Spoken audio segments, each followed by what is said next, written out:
আমরা আজকে ৪৫তম বিসিএস এর ২৮তম প্রস্তুতি দেখব। আপনি যদি স্টুডেন্ট ডায়েরি এই চ্যানেলে নতুন হয়ে থাকেন তাহলে সাবস্ক্রাইব করে পাশে থাকা বেল আইকনটি অন করে দিন আমাদের পরবর্তী ভিডিও নোটিফিকেশন পাওয়ার জন্য। আর যদি অলরেডি সাবস্ক্রাইব করে থাকেন তাহলে আপনাকে ধন্যবাদ।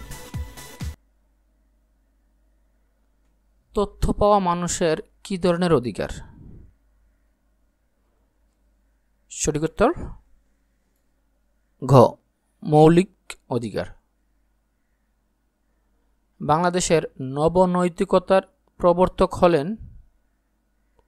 সঠিক উত্তর ঘ, আরজালি মাতব্বর। আমরা যে সমাজেই বসবাস করি না কেন আমরা সকলেই ভালো নাগরিক হওয়ার প্রত্যাশা করি। এটি নৈতিক অনুশাসন। সভ্য সমাজের মানদণ্ড হল? সঠিক উত্তর ঘ, আইনের শাসন। বিপরীত বৈষম্য এর নীতিটি প্রয়োগ করা হয়? সঠিক উত্তর ঘ, পিছিয়ে পড়া জনগোষ্ঠীর ক্ষেত্রে। মূল্যবোধের চালিকা শক্তি হল?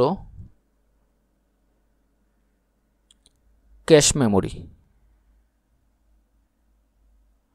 অর্থনৈতিক ক্ষেত্রে সুশাসন প্রতিষ্ঠিত হলে? সঠিক উত্তর খ, বিনিয়োগ বৃদ্ধি পায়। মূল্যবোধ হল? সঠিক উত্তর খ, মানুষের আচরণ পরিচালনাকারী নীতি ও মানদণ্ড। জাতিসংঘের অভিমত অনুসারে সুশাসনের লক্ষ্য ও উদ্দেশ্য হল? সঠিক উত্তর ঘ, মৌলিক স্বাধীনতার উন্নয়ন।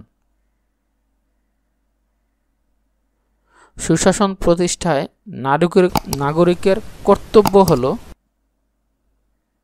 সঠিক উত্তর ঘ, নিয়মিত কর প্রদান করা। জেরেমি বেনথাম কোন ধরনের অধিবাসী ছিলেন?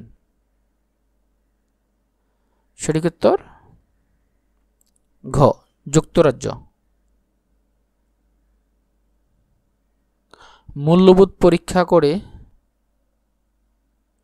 সঠিক উত্তর ঘ, উপরের সব। গোল্ডেন মিন হল?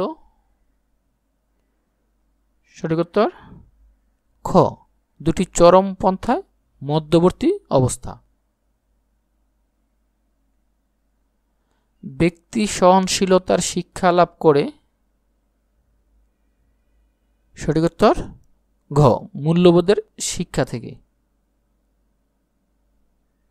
সুশাসনের কোন নীতি সংগঠনের স্বাধীনতাকে নিশ্চিত করে? সঠিক উত্তর ক, অংশগ্রহণ।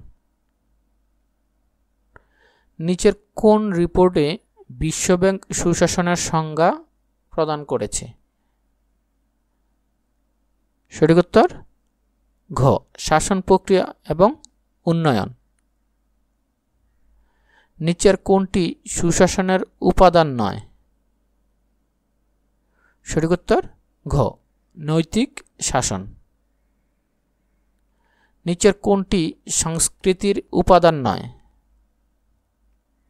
সঠিক উত্তর ক, আইন। কোন বছর ইউএনডিপি সুশাসনের সংজ্ঞা প্রবর্তন করে? সঠিক উত্তর খ, ১৯৯৭। শূন্যবাদ যে ল্যাটিন শব্দ থেকে উদ্ভূত তার অর্থ? সঠিক উত্তর কিছুই না।